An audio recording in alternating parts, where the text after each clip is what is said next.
Come see us on tour in Hartford, Connecticut, Syracuse, Atlantic City, Levittown, New York, Co-Host, New York, Providence, Rhode Island, Los Angeles, Bakersfield, San Jose, Toledo, Ohio, and Toronto, Ontario. Go to jimmydore.com for a link for tickets. I'm in Hollywood. Everybody in Hollywood's on Ozempic. And they're finding out that Ozempic is causing blindness in people. And in fact, one of your 10 eye-openers is Viagra and blindness. Can you tell us about that eye-opener? When I was working at CBS, a little story crossed the wires, happened to be on an April Fool's Day years ago, that talked about a small study that had linked Viagra and blindness. And I thought it was hugely important because this is when everybody was starting to take Viagra. And it was sort of laughed off in the newsroom. And I thought it was, probably a really big story. So I started reaching out. I found some other studies. I looked through the adverse event database, which exists, and saw a clear signal to me as a non-medical person of blindness cases with people taking Viagra, deafness too, by the way. And as I continued to look into it, before I reported what I learned, the FDA actually acknowledged to me that this was an issue, and they were about to put a label, work to get a label put on the drug warning of blindness. Before that, if you'd have said that to your doctor, he'd have just said, that can't be the cause. It's not on the label. It's sort of this self-fulfilling prophecy. If the doctors think nothing that's on the label could be caused by the drug, they'll never add the stuff that's caused by the drug to the label. But a lesson with the Viagra and blindness was, to me, it is frequently people outside the specialty. The person who unearthed that, or one of the people, is not the urologist group that was prescribing men with Viagra who should have been watching out for these adverse events. This was a doctor, an eye doctor, who was seeing this pattern of unusual blindness called nigh-on in men. And he started asking them questions, which a good doctor should do. And he learned that many of the men had just been taking, very recently in the last couple of days, with this blindness, had been taking Viagra, and he embarked upon the study. So one lesson I learned is it's frequently doctors outside the specialty who are not influenced directly by the drug company who targets the doctors in the specialty. And it's often the journalists who are outside health reporting or health reporters that can unearth these truths because they kind of come at it from a different angle, not just buying into everything that's told to them by the public health agency and, their pharmaceutical interests. So another one of your 10 eye-openers would be ghostwriting.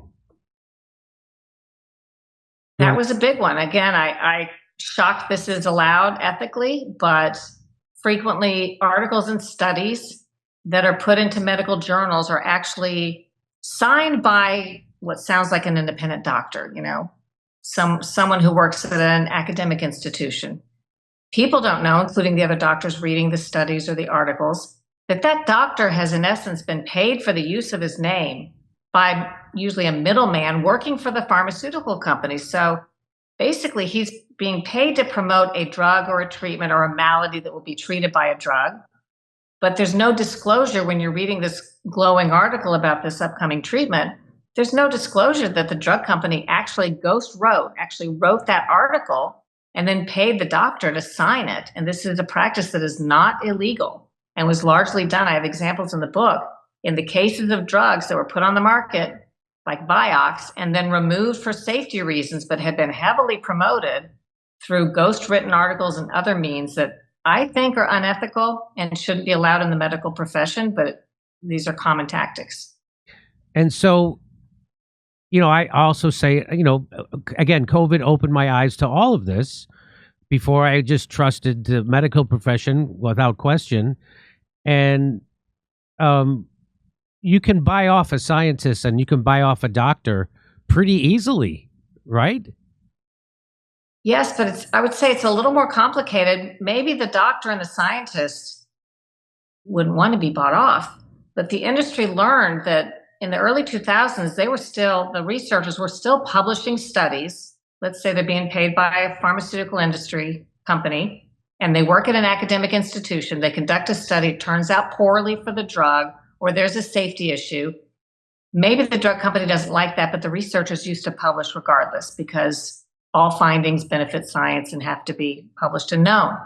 The drug industry discovered during this time period that to stop that, they started having these onerous contract agreements. So now they may hire a university, but in the contract, it's going to say, you can't publish this, without our say so, which leads us to another problem. Like for one study that may show, let's say, a marginal benefit to a new drug, you may not know that there were 8 studies done that showed either no benefit or potential harm, but the drug company never published those.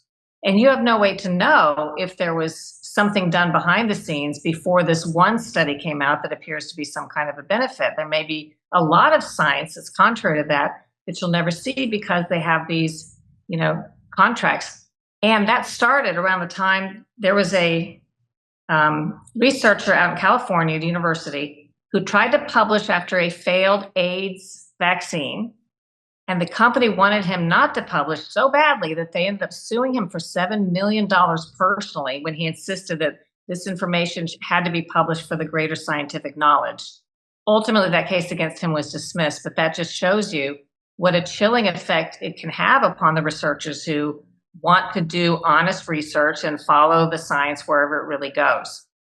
And so you say a close cousin. In the book, you talk about a close cousin to ghostwriting or hired guns medical professionals. What do you mean by that? In nearly every instance, as I started covering medical controversies, when the pharmaceutical industry would decline to do interviews about the controversy, but referred to me to a supposedly independent doctor, I started researching these supposedly independent doctors. Other media were interviewing them too, but without asking the question.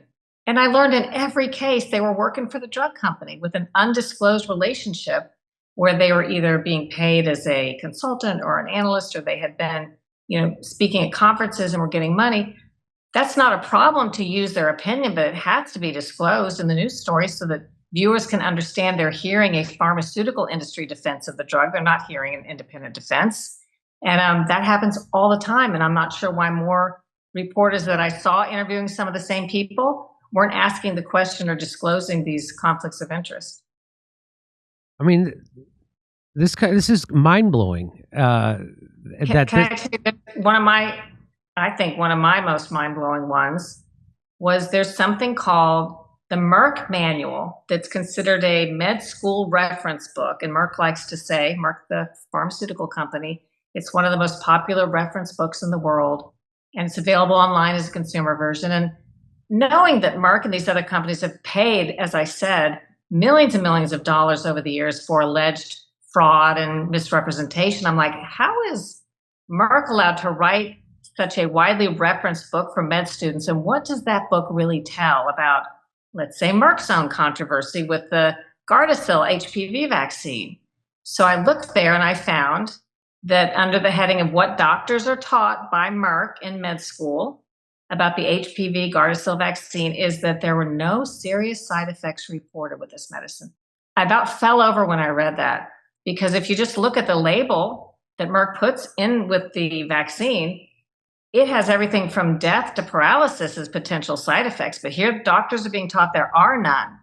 And as I've been discussing this since the book was published, Merck took that sentence or paragraph out of the online version of the Merck manual. But did they insert the truth? Did they put in there what the side effects are? No, they just knocked out that whole section about, that there are no side effects reported with the HPV vaccine.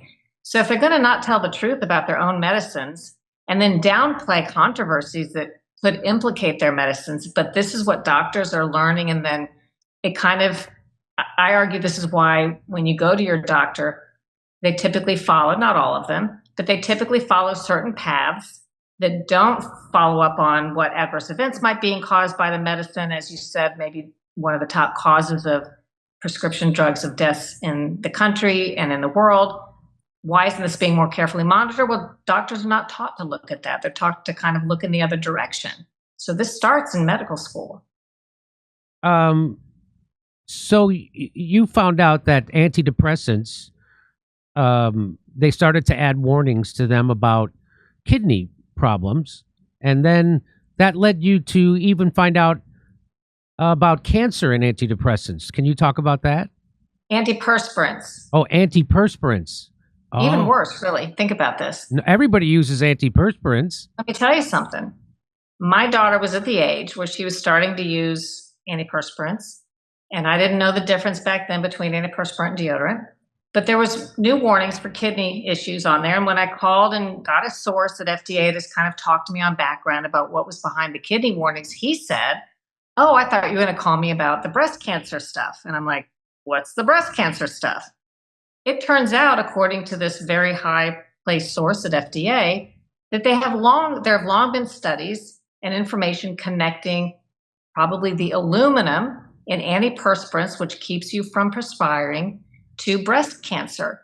And yet every time they thought about adding a warning to antiperspirants, meaning the FDA, he told me, the source, the industry fought them so hard that it's just turned into a perennial debate. Every year they would debate whether to add it. The industry would kind of threaten and beat them back down. I'm thinking, oh, by the way, this guy told me, I said, "Well, what do you do?" He says, "Well, I don't let anybody in my family use an antiperspirant. We use deodorants, which have no aluminum in it. It doesn't keep you from perspiring. It only impacts the odor." But I'm thinking, how do you get to make this decision? Because you have this inside information. You guys aren't telling the public. There's breast cancer in my family. Maybe people I know still want to use antiperspirants, but shouldn't they have the information that says, hey, there may be a link, and if you want to be really, really careful, you might want to consider this. We're not even given that benefit of that knowledge. So that was huge.